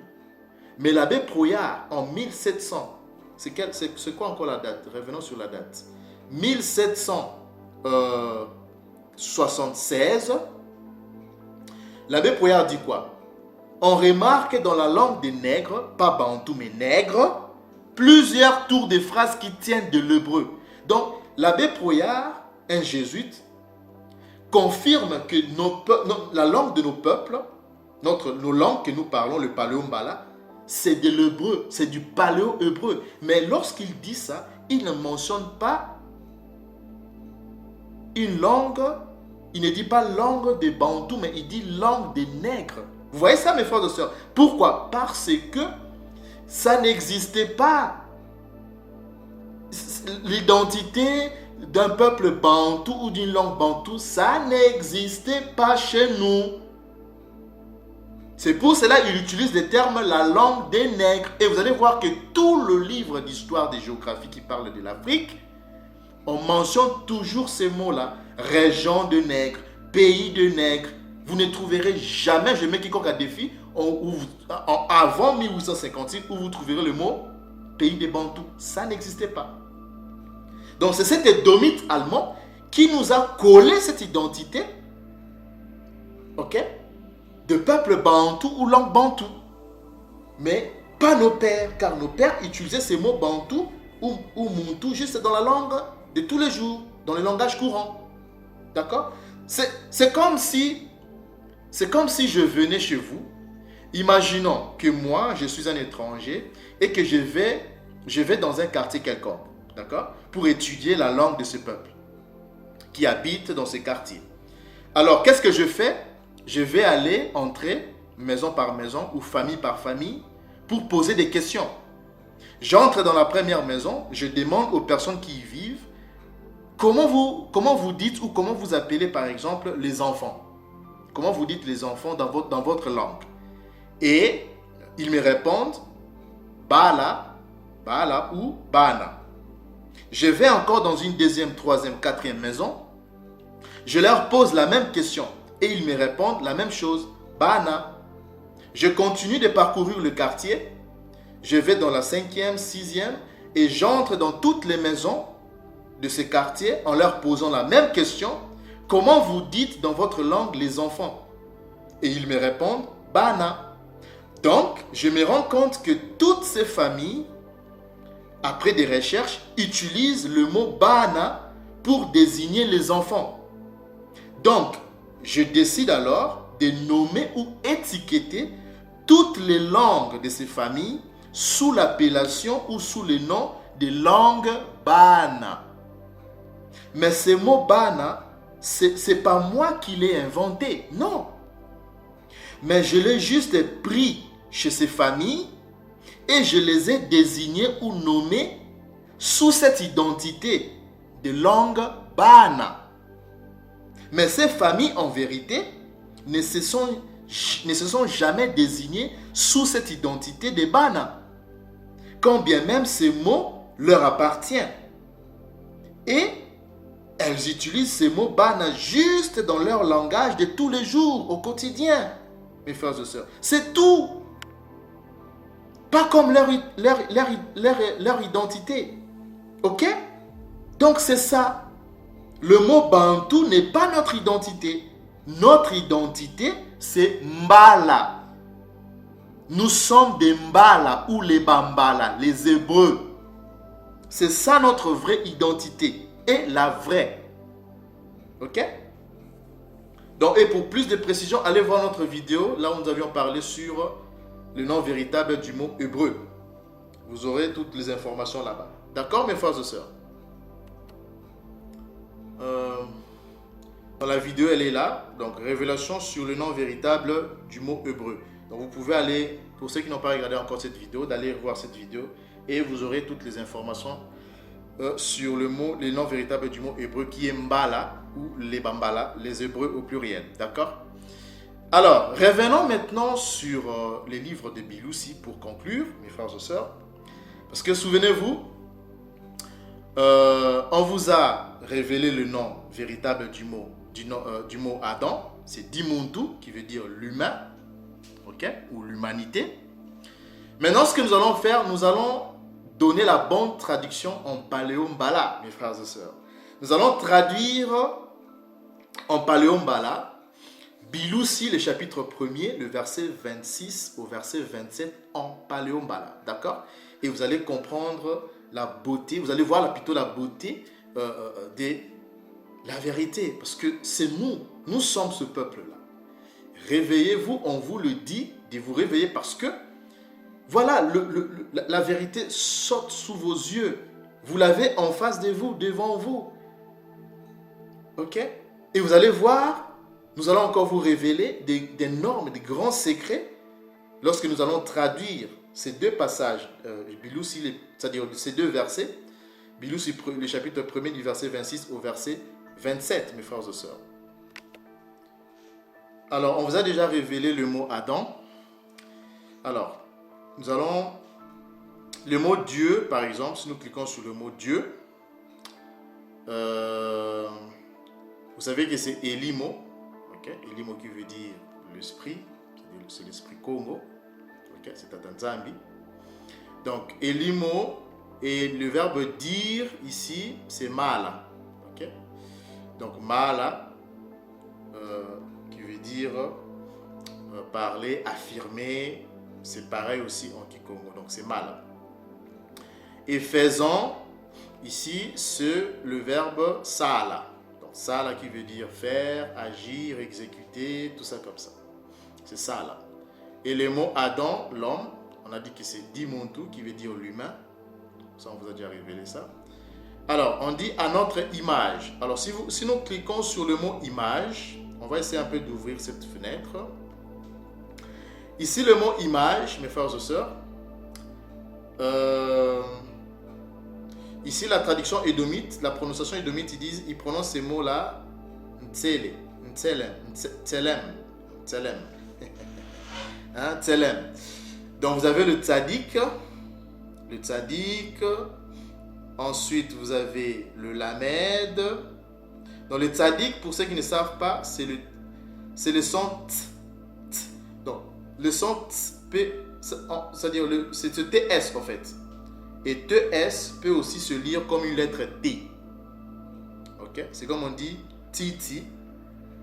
On peut l'écrire tsi, tsi. Donc, titi ou titi. T-I-T-I, qui veut dire ce que vous appelez le frange ou les herbes, comme on dit en lingala, en langue ngala matiti. Donc le tzaddik se confond avec le tav, ok, qui est la lettre T en paléombala. Donc ensuite vous avez le lamed qui est la lettre L, ok, la lettre L. Et ici vous avez le mem qui est la lettre M. Donc, dans ces cas, la lettre M finale, les lettres finales généralement en paléombala ne se lisent pas. Donc, nous avons un son biphonique, soit TL ou TSL. Okay? Parce que si nous prenons, comment on va se lire? Parce qu'on dit que ça signifie quoi ces mots d'abord? On va voir. On dit que ce mot veut dire image, selon notre image. Donc, image, ça veut dire image. Okay? Retenez ça bien, mes frères et sœurs. Ça veut dire image. On va prendre la version lueur.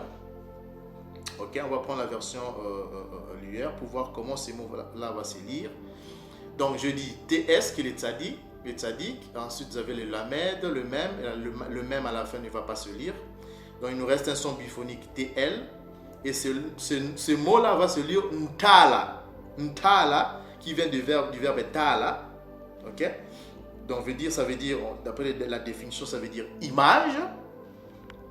Et si nous prenons le dictionnaire paléombala, vous allez voir que Ntala veut dire quoi? Regardez la beauté de la vérité, mes frères et sœurs. Ntala, d'après le dictionnaire paléombala, ok, Mbala qui Congo, c'est quoi? C'est regard. Vous voyez ça? C'est regard, mes frères et sœurs. Regard, c'est quoi? C'est la vue, c'est l'image. Ce sont des mots synonymes. Et on peut voir ça sur synonymo.fr. Hein? On va aller voir ça sur synonymo.fr. Vous allez voir que regard, regardez, regard a pour synonyme image, vue. Donc ces mots-là, nos pères ne les lisaient pas telem, c'est ntala, ntala. Ok? Donc ça c'est pour le mot image. Ensuite, nous avons le mot, donc faisons dimuntu. Faisons dimuntu à notre image. Donc, on vient de voir que le mot image, c'est ntala. Ça, c'est ntala. Alors, selon notre ressemblance, mes frères et sœurs, regardez encore la beauté. Si nous cliquons sur le mot ressemblance, nous avons quoi? On va ouvrir encore cette fenêtre. Nous avons quoi? Nous avons le mot dimuntu. Encore. Ok? Et après, on va vous expliquer le mystère. Hein? On va vous expliquer tout ça. Qu'est-ce que le Créateur a dit ces jours-là?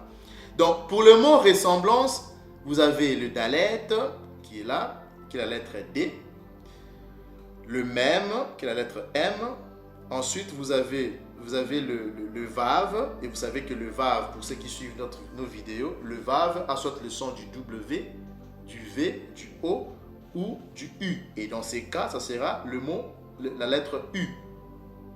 Ok? Et à la fin, vous avez le tav. Le tav que la lettre T. Et c'est ce qui donne... Ce mot-là ne se lit pas demut. Non, c'est dimuntu. Ok? C'est dimuntu. Donc, c'est le même nom, le même mot alors. Ok? Donc, dimuntu, dimuntu. Après, on va vous expliquer le mystère. La beauté du paléombala. Donc, ces mots-là, ressemblance... C'est dimuntu. Et regardez la définition, on dit que ce n'est pas seulement, cela ne signifie pas seulement ressemblance, mais on dit que ça signifie quoi? Ça veut dire ressemblance, ça signifie aussi quoi? Ça signifie aussi l'image, hein, image, ça veut dire aussi modèle, hein? Ça veut dire aussi modèle. Ok? Donc, dimuntu signifie la ressemblance, le modèle. Retenez très bien ça, mes frères et sœurs. Dimuntu signifie ressemblance, modèle, image. ou figure, ou aspect. Ok? Alors, est-ce qu'on peut encore retrouver, on peut aussi retrouver Dimuntu, à part la définition qu'on vous a déjà montré, que Dimuntu signifie et la femme et l'homme, c'est-à-dire le mâle et la femelle, ou le genre masculin ou féminin. Est-ce qu'on peut aussi retrouver Dimuntu dans cette définition-là, c'est-à-dire soit modèle, image, tout ça. On va aller prendre le dictionnaire Kikongo pour voir la beauté. Parce qu'il faut savoir une chose, mes frères et sœurs. Quand on dit Dimuntu, je l'ai déjà dit, c'est le singulier. Et le pluriel, c'est Dimuntu a donné Babantu. Dimuntu, singulier. Aujourd'hui, on dit plus Muntu. Et Dimuntu qui va donner Babantu. Et Babantu qui a donné Bantu. Ok? Mais vous devez savoir aussi que donc Dimuntu, c'est la même chose avec Muntu, d'accord? Parce que Muntu, okay, c'est toujours l'humain, l'homme, quelqu'un, d'accord? Et ça, on peut voir ça rapidement. Le mot Muntu, un instant, mes frères et sœurs. Donc, on peut voir ça ici, dans le dictionnaire Paléo-Mbala. Vous avez Muntu, ça vous savez déjà, pour du moins ceux qui parlent la langue. Muntu, pluriel Bantu, veut dire personne, individu, homme, quelqu'un, tout ça. Donc, c'est la même chose avec Dimuntu. Ok? C'est la même chose.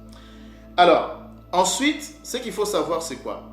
C'est que le mot Dimuntu ou Muntu signifie aussi, ça signifie aussi quoi? Parce que si nous prenons le dictionnaire Paléo-Mbala, vous allez voir que le mot Muntu signifie aussi l'humanité, ça veut dire aussi la bonté, la bienveillance.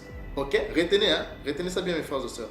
Muntu ou Dimuntu ou Bumuntu, en langue, on va dire Bomoto, hein? Kimoto ou Bomoto, et en langue, en Bala Kikongo, Bumuntu ou Kimuntu ou Muntu, ça signifie l'humanité, la bonté, la bienveillance.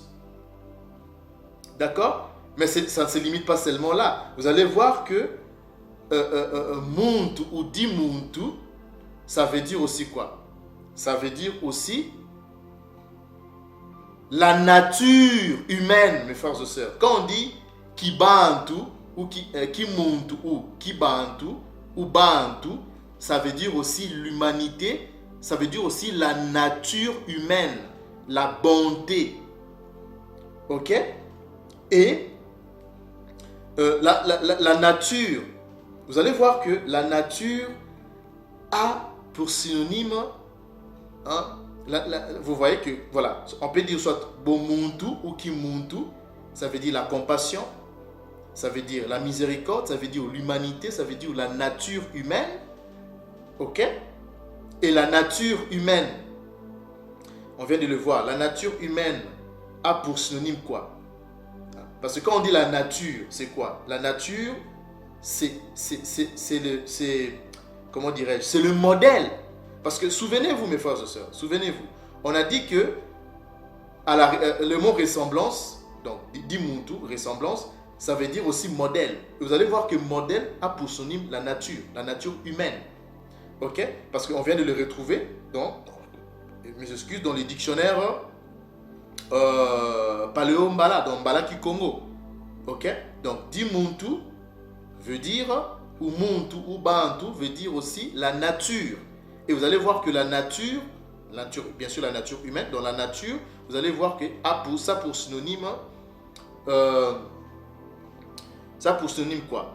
Alors on va voir ça. Regardez la beauté, mes frères et sœurs, de la vérité. Le mot modèle qu'on a retrouvé dans la définition du mot ressemblance, modèle, aspect, image, figure, tout ça, qui a donné le mot ressemblance. Dimuntu aussi, Dimuntu, ok? On dit que Dimuntu qui veut dire modèle, mais modèle a pour synonyme quoi? Le modèle a pour synonyme la nature, mes frères et sœurs. C'est la nature. Donc, Dimuntu qui signifie la ressemblance, mais ça ne signifie pas seulement la ressemblance. On a vu que Dimuntu signifie aussi le modèle. D'accord? Dimuntu signifie aussi le modèle. Et le modèle, on vient de le voir, que le modèle a pour synonyme quoi? Eh bien, le modèle a pour synonyme la nature humaine, la forme, l'image. Et tout ça, c'est la même chose. C'est la ressemblance, c'est la forme, c'est l'image, c'est le modèle, c'est la nature. La nature humaine, mes frères et sœurs. Vous comprenez ça maintenant? Donc le mot dimuntu aussi signifie la nature humaine. La nature, la forme, l'image, la ressemblance, les modèles. C'est tout ça. Et c'est la même chose. On vient de les retrouver aussi encore dans le dictionnaire Mbalaki Congo. Ok? Et vous devez savoir aussi que l'humanité a aussi pour synonyme quoi? Eh bien l'humanité c'est quoi? L'humanité c'est justement la nature humaine. D'accord? C'est la même chose. Donc quand on dit dimuntu ou muntu, c'est l'humain, c'est l'humanité, c'est la nature, c'est la ressemblance. Vous voyez tout ça? Vous voyez comment est-ce que c'est beau? Est-ce que c'est beau, mes frères et sœurs? Hein? C'est fantastique, c'est magnifique ça, mes frères et sœurs. Donc, si maintenant nous retournons dans le mot, plutôt dans Bilou, c'est le chapitre 1er, le verset 26, parce que là, on vient de vous révéler le mot ressemblance, dimuntu, okay, qui veut dire aussi dimuntu, qui se lit dimuntu. C'est comme ça que nos pères le lisaient. Et on continue, on dit qu'il domine. Et on a vu dans la bonne version, ici c'est le il est au pluriel, c'est-à-dire c'est pour et le mâle et la femelle. Donc le 2 domine sur le poisson de la mer. Et ici, lorsque vous cliquez sur le mot domine, qu'est-ce que vous avez? Vous avez le verbe. On va essayer un peu d'ouvrir ces paragraphes, mes frères et sœurs. Hein? On va un peu ouvrir ces paragraphes. Donc, la concordance, c'est les 72-87. Donc, vous avez le resh, qui est la lettre R. Et pour ceux qui nous suivent, ils savent que la lettre R, dans la lettre R en paléo-mbala, c'est confondre avec la lettre L. Dans le cas où vous avez par exemple mbula, mvula. Hein? Que je dis? Donc, mbura en shona, mbura, mbula en lingala. Et vous avez un pays qui s'appelle le Rwanda, et de l'autre côté, c'est-à-dire vers l'est, et vers l'ouest, vous avez la ville qui s'appelle Luanda. Donc, vous voyez que le R et le resh, donc le R et la lettre L, se confondent en langue sémitique, en langue mbala. Alors, landa, ce mot va se prononcer landa, parce que le resh, comme je le dis, se confond avec la lettre L, et le dalet, qui est la lettre D. Et le H muet, qui à la fin là, ne va pas se lire. Donc, ces mots-là se prononcent, ou se prononcer landa. Ok? C'est landa. Parce que si nous prenons la lueur, je l'ai même expliqué dans la lueur. Donc vous avez le RD. Parce que le H muet là ne va pas se lire. Ces mots c'est prononcé landa. Et landa, je pense qu'il y a des Bénin Congo encore. Voilà. Qui nous suivent. Hein? Donc landa, kolanda. Quand on dit kolanda, ozolanda nga ponani. Hein? Landa, kulanda, même en langue en balaki Congo. Hein? Donc, kulanda, ça veut dire poursuivre. Hein? On peut même voir ça. Donc, ici, d'après la définition édomite, ils disent que c'est quoi? C'est surveiller, c'est dominer. Et vous allez voir que c'est la même chose parce que surveiller, si nous prenons le dictionnaire, retenez bien ça, mes frères et sœurs, surveiller. Okay? Ils disent que landa veut dire surveiller, dominer. Et si nous prenons le dictionnaire paléo-mbala, vous allez voir que landa, c'est quoi? Landa, c'est le verbe poursuivre, c'est le verbe suivre. Or, surveiller, c'est suivre. Vous allez voir que c'est la même chose, mes frères et sœurs. Ce sont des verbes synonymes. Ok? Ce sont des verbes synonymes. Donc, landa a pour synonyme, on peut voir ça un instant. On va prendre synonymo, synonymo.fr. Alors, vous allez voir que suivre, le verbe suivre a pour synonyme le verbe surveiller. Donc, suivre, ok. Le verbe suivre a pour synonyme surveiller. Et c'est la même chose, mes frères et sœurs. Vous voyez ça? C'est la même chose. Donc, suivre c'est surveiller. Ok? Et surveiller, c'est dominer. Si vous étendez la définition, vous allez voir que c'est dominer. Ok? C'est tout ça. Parce que surveiller, c'est suivre, c'est quoi? Quand on surveille, hein? Surveiller, c'est quoi? C'est contrôler, non? Et contrôler, c'est quoi? C'est dominer. Donc, ce sont des verbes synonymes, en fait. D'accord, mes frères et sœurs? Donc, surveiller, suivre, contrôler, dominer, c'est landa, poursuivre, pourchasser. Et c'est la même chose, mes frères et sœurs, que ça, c'est-à-dire on l'a retrouvé aussi, on l'a retrouvé dans en paléombala. Donc landa, c'est quoi? C'est suivre, poursuivre, contrôler, dominer et aussi surveiller. Et c'est la même chose. D'accord? Alors si nous retournons maintenant dans Bilous, le chapitre 1er, le verset 26, hein, mes frères et sœurs, parce qu'on va pas quand même, voilà, on va essayer un peu de gagner le temps pour ne pas trop étendre cette vidéo, parce que voilà. Alors, on va faire ceci. Donc, on vous a révélé déjà le mot Dimuntu, c'est-à-dire Adam, Dimuntu, image, ressemblance, domine, c'est-à-dire qu'il domine. Maintenant, ça sert quoi? Land. Donc, domine ici, c'est land. Ça, on vient aussi de vous les révéler. Donc, c'est land. Donc, il domine sur le poisson. Et si nous cliquons sur le mot poisson, hein, sur le mot poisson, ici, c'est quoi? C'est Daka. C'est pas Daga, mais c'est Daka. Et Daka, en Balaki Congo, ça veut dire poisson. Ça veut dire aussi les branchies, hein, les branchies qui est l'appareil respiratoire du poisson. Donc, ça traite avec le poisson. Ok? Donc, Daka, qui veut dire poisson. Le poisson. Et la mer ici, c'est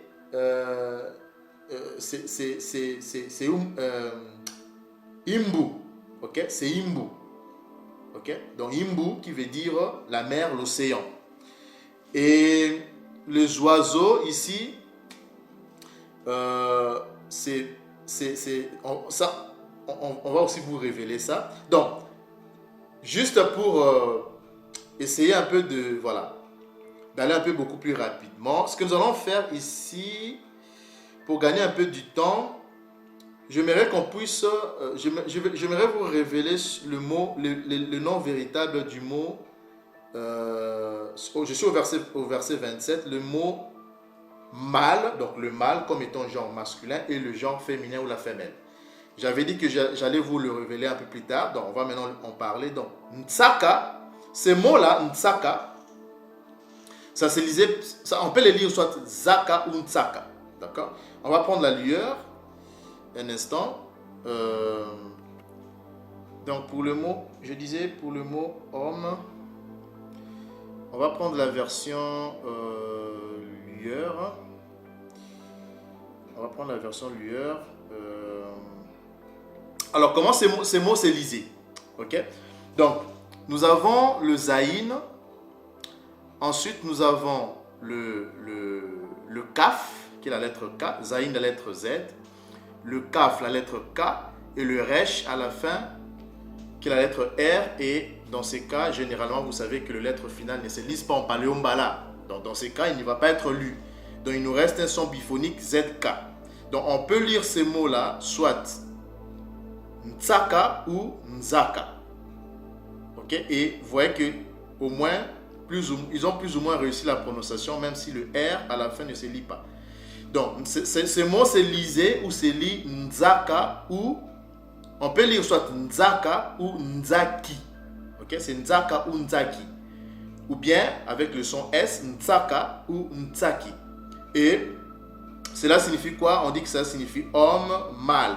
Vous voyez ça? Homme, mâle. Et vous allez voir que c'est la même définition dans les dictionnaires paléombala, mes frères et sœurs. C'est fantastique, c'est beau, mes frères et sœurs. Hein? Donc, on va prendre la définition du paléo. Allons-y dans le dictionnaire paléombala. Qu'est-ce que vous remarquez? Vous voyez que Nzaki ou Nzaka, c'est la même chose, ça veut dire quelqu'un. Donc, une personne. Vous voyez ça? Donc, Nzaka ou Nzaki veut dire quelqu'un. Et vous allez voir aussi, c'est une personne. Ce sont des hommes. Parce que si nous prenons encore un autre, toujours dans le dictionnaire paléombala, vous voyez que Nzaki veut dire quoi? Des hommes qui ne sont pas âgés, donc ni jeunes ni vieux, ce sont des hommes, des jeunes, ok, des hommes, ok. Donc quand on dit Ntsaki, en Mbalaki Congo, ça veut dire des hommes, c'est-à-dire des mâles. Et vous allez voir que, hein, c'est-à-dire homme, homme c'est le mâle. Le mot homme a pour synonyme mâle. Et ce sont les mêmes définitions qu'on retrouve. Donc vous voyez que homme, le mot homme a pour synonyme mâle. Ok? Donc homme a pour synonyme mâle. C'est la même chose. Et c'est cette définition qu'on retrouve dans la lueur. Et on a vu ça ensemble avec vous. Donc c'est homme ou mâle. Et c'est ça qu'on retrouve aussi dans les dictionnaires paléo-mbala. Ntsaki ou Ntsaka ou Ntsaka veut dire homme. Et au pluriel, on va dire Bantsaki, qui veut dire les hommes. Ok? Et vous allez voir que c'est pas tout, hein? C'est pas tout. Vous verrez que donc quand on dit aussi Muntsaka ou Ntsaka, on dit que c'est quelqu'un. Vous voyez ça? Muntsaka. On peut dire Muntsaka ou Muntsaki. Ok? Muntsaka ou Muntsaki. Vous allez voir que c'est la même chose, mes frères et sœurs. Donc Nzaka ou Nzaki, c'est la même chose. Ça veut dire quelqu'un, les hommes, le mâle. Donc le genre masculin.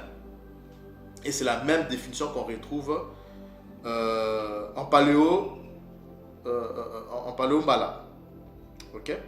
Alors, mes frères et sœurs, ça c'était pour le mot. Donc ces mots-là, c'est lit Nzaka avec le son. On peut lire avec soit le son du Z ou S. Nzaka ou Ntsaka. Ou on peut aussi lire Nzaki ou Ntsaki. Ok? Et ici, en l'occurrence, on va maintenir Ntsaka. Ok? Ntsaka. Alors, ce n'est pas tout. Parce qu'on dit, on va aussi vous révéler le mot femme. Parce que, souvenez-vous, dans Bilou, c'est le chapitre 1er, le verset 27, on dit qu'il les créa mâle et femelle. Et le mot mâle ou homme, on vient de voir que c'est Ntsaka. Ntsaka ou Ntsaki. Et le mot femme, quand nous cliquons sur le mot femme, d'après la prononciation édomite, ils lisent ça Nekeba. Mais ces mots-là ne se lisaient pas Nekeba comme le lit Edom. On va ouvrir un peu cette fenêtre. Vous voyez que là, nous avons le Nun, qui est la lettre N. Ensuite, nous avons le Kof, qui est la lettre Ki, mais qui est le son du K. Vous avez le Bet, qui est la lettre B. Et à la fin, vous avez les H muets là, le H, qui ne va pas être lu. Donc c'est pour ça que vous verrez que je mets ici NKBH. Donc il va nous rester NKB. Mais ces mots-là, nos pères le lisaient Nkemba. Ce n'est pas Nekeba. Ok? Ces mots-là ne se lisent pas Nekeba, mais c'est Nkemba. Qui signifie quoi? Vous allez voir que c'est la même définition. Nkemba veut dire, ici ils disent que ça veut dire femme, fille, femelle. Ok? Alors Nkemba, ces mots se lisaient Nkemba. Qu'est-ce que signifie Nkemba? On va aller prendre le dictionnaire paléo-mbala, donc Mbalaki Congo. Alors, si nous prenons le dictionnaire Mbalaki Congo, qu'est-ce que nous avons? Nkemba veut dire quoi? Concubine, une maîtresse. Vous voyez ça? Donc, et vous savez que une concubine, une maîtresse, c'est une femme. Vous voyez que non mais c'est merveilleux, mes frères et sœurs. C'est tellement... Je ne sais pas, franchement. Hein? C'est fantastique ce que l'archange Congo nous a révélé, que nous vous révélons, mes frères et sœurs. Donc, regardez, quand on dit Nkemba, Nkemba c'est une femme. Parce que le mot femme a pour synonyme, regardez, le mot femme a pour synonyme maîtresse, regardez. Le mot femme a pour synonyme maîtresse, c'est quoi? La maîtresse, c'est ça aussi pour synonyme concubine, vous voyez ça? Concubine, c'est aussi quoi? Compagne, c'est une compagne. Ok? Souvenez-vous que Tata Nzambi a créé la femme pour qu'il soit une aide à Dimuntu, c'est-à-dire à Ntsaki. Ok? L'homme, le mâle. Donc c'est une compagne, c'est une femme, c'est une fille. Vous voyez qu'on retrouve toutes les définitions. C'est une fille. C'est aussi une femelle parce que si nous cliquons par exemple sur le mot mère, vous allez voir que si nous cliquons sur le mot mère, vous allez voir que c'est une femelle, mes frères et sœurs. Vous avez la femelle. vous avez femelle qui est là. Ok? Donc, ce mot-là ne se lisait pas nekeba. Ok? Comme le lit Edom. C'est pas nekeba, mais c'est nkemba. Nkemba. Ok? Nkemba qui veut dire une femme, une fille, une femelle, hein? Une maîtresse, une concubine, une compagne, en fait. Ok? Donc c'est ça, c'est nkemba. C'est ça la bonne prononciation de ce mot femme ou femelle. Alors maintenant que nous avions eu toutes ces définitions, mes frères et sœurs, comme nous vous l'avons promis, que nous allons maintenant, c'est-à-dire traduire Bilusi, le chapitre 1er, le verset 26 au verset 27, en paléo-mbala, la bonne traduction, ok? Et on va vous le révéler. Le grand secret, le grand mystère, mes frères et sœurs, dans cette vidéo d'aujourd'hui. Alors, nous allons sans plus tarder, mes frères et sœurs, aller prendre la traduction.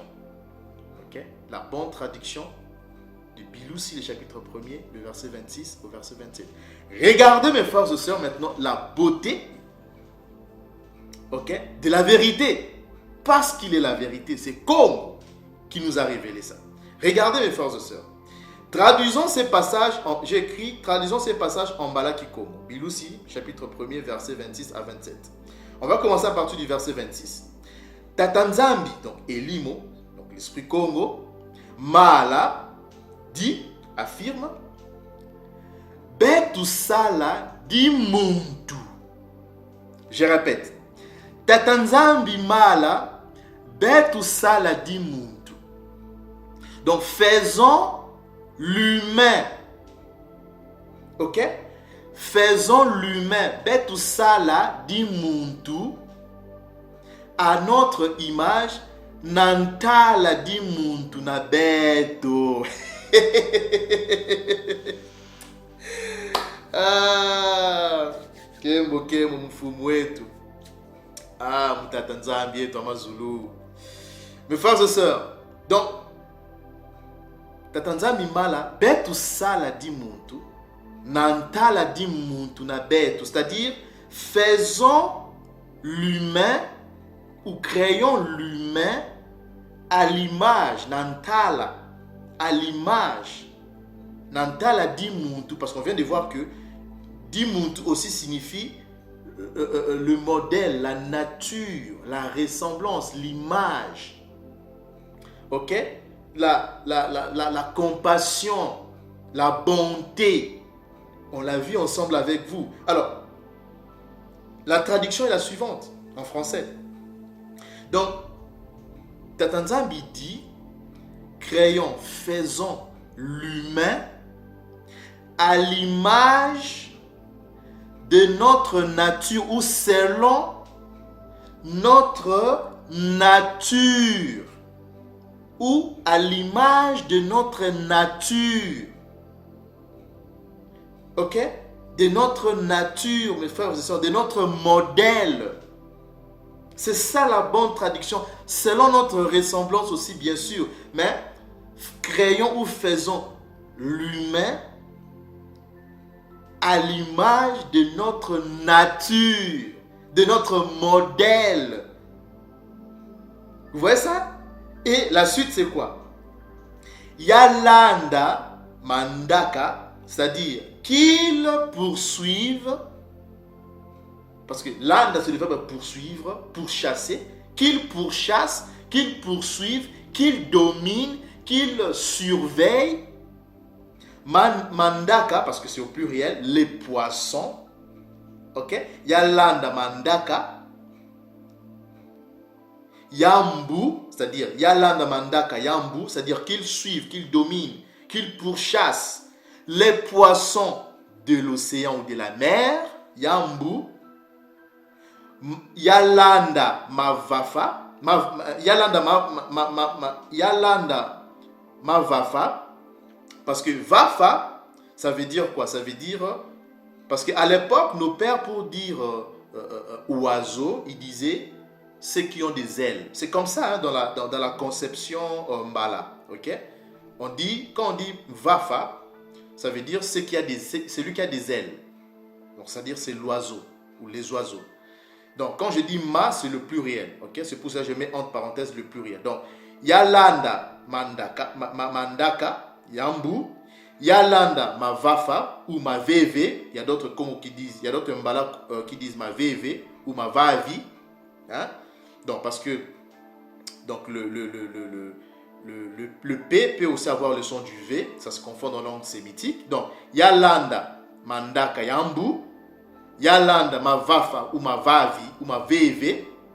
Yanzamai, c'est-à-dire qu'ils poursuivent, qu'ils dominent les oiseaux du ciel. Hein? Bima, yalanda bimanti, qu'ils dominent ou qu'ils poursuivent ou qu'ils pourchassent les bestioles sur la terre ou les bétails sur la terre. Hein? Yalanda malama lamanti, et qu'ils poursuivent, parce que lama en langue Congo, en bala Congo, lama veut dire, c'est une larve, hein, c'est-à-dire ce sont des reptiles en fait. En fait, pas reptiles, mais en fait dans le contexte de, ce sont des bestioles ou des animaux qui rampent en fait. Hein? Tout ce qui rampe, hein, sur la terre, c'est ce qu'on appelle lama en Congo, en bala Congo, Kikongo, ok? Donc, yalanda bimanti, yalanda malama lamanti. Donc, ils poursuivent, qu'ils chassent, hein, tout ce qui rampe sur la terre. Okay? Ou des reptiles rampant sur la terre. Vous voyez ce que nos pères ont écrit, c'est ce que nos pères ont écrit. Et là, on vous donne la bonne traduction et on vous révèle les grands secrets. Et ces passages en bala lingala ou en bala ngala, ça sera quoi? Tata Nzambe alobi tosala di muntu, c'est-à-dire tosala mutu, hein, na lolenge na biso, c'est-à-dire nantala di muntu na betu, ça veut dire selon notre nature. Ok? Selon notre nature, ressemblance, nature, modèle. Et alanda bambisi yamai. Vous comprenez ça maintenant en langue bala, en langue gala, c'est ça. Donc il alanda. Donc landa se poursuivre, pourchasser, mes frères et sœurs. Donc ça c'est la grande révélation qu'on vous révèle aujourd'hui. On continue pour le verset 27. Regardez encore, mes frères et sœurs, c'est pas tout. Au verset 27, Tata Nzambi Elimo, c'est-à-dire l'esprit Congo, bala di muntu. Bala veut dire créer, hein? C'est-à-dire c'est créer. Attention avec ces verbes, parce que ces verbes bala a plusieurs connotations. Et on l'a vu avec le mot alliance, qui a pour origine le même verbe, hein? Bala. On a vu ça avec le verbe hébreu, mbala, qui vient aussi du verbe bala, c'est-à-dire comme verbe origine. Ok? Donc ici, Tata Nzambi Elimo, bala di muntu, c'est-à-dire il a créé l'humain. Donc Tata Nzambi bala di muntu, nantala nandi, à son image. Ok? Donc, Tata Nzambi bala di muntu, nantala nandi, c'est-à-dire à son image, ya bala yandi, nantala ya Tata Nzambi. C'est-à-dire, il le créa, c'est-à-dire, il créa di muntu, il le créa à l'image de Tata Nzambi, de l'esprit Congo, de ya Congo. Et on continue, ya bala bo, ou yabala baou ntsaka yinkemba. Vous voyez la bonne traduction, mes frères et sœurs. Donc c'est ce que nos pères ont écrit. Et là, on vous révèle le grand secret, le mystère qui contient ce passage. Donc, Tata Nzambi il le créa. Donc, Dimuntu, quand on dit Dimuntu, c'est Ntsaka et Nkemba, c'est-à-dire le mâle et la femelle. Ce sont les deux qu'il va appeler Dimuntu. Et on l'a vu avec les définitions que Dimuntu, c'est quoi? C'est l'humain, signifie l'humain, signifie en même temps la femme, en même temps aussi l'homme, ou en d'autres termes, le genre masculin ou le genre féminin, ou le mâle et la femelle. Donc, pour terminer, mes frères et sœurs, le mot Adam n'est pas un nom propre. Il ne s'agit pas ici de monsieur Adam. Adam, c'est lié à l'humanité, c'est lié à l'humain. Adam signifie l'humain. Et le nom véritable de Adam, on vous l'a révélé aujourd'hui, grâce à l'Esprit Congo, que le mot Adam, nos pères le lisaient et ce mot c'est li Dimuntu. Voilà la révélation d'aujourd'hui. Saint peuple Lumbala, Isolele, de partout vous nous avez suivis. Que Tatanzambi Kusakumuna vous bénisse de partout vous êtes. Kembo kemu malakima Congo, kembo kemu malakima Bala, kembo kemu malakima Mambala. Au nom puissant de notre tout-puissant roi Yisaya Congo, Yina Yisaya Congo. Voilà mes frères et sœurs, c'était la grande révélation d'aujourd'hui.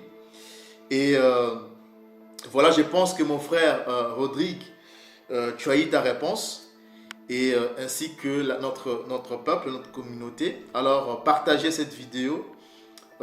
Abonnez-vous massivement mes frères et sœurs. Et on se retrouve très prochainement pour des grandes autres révélations.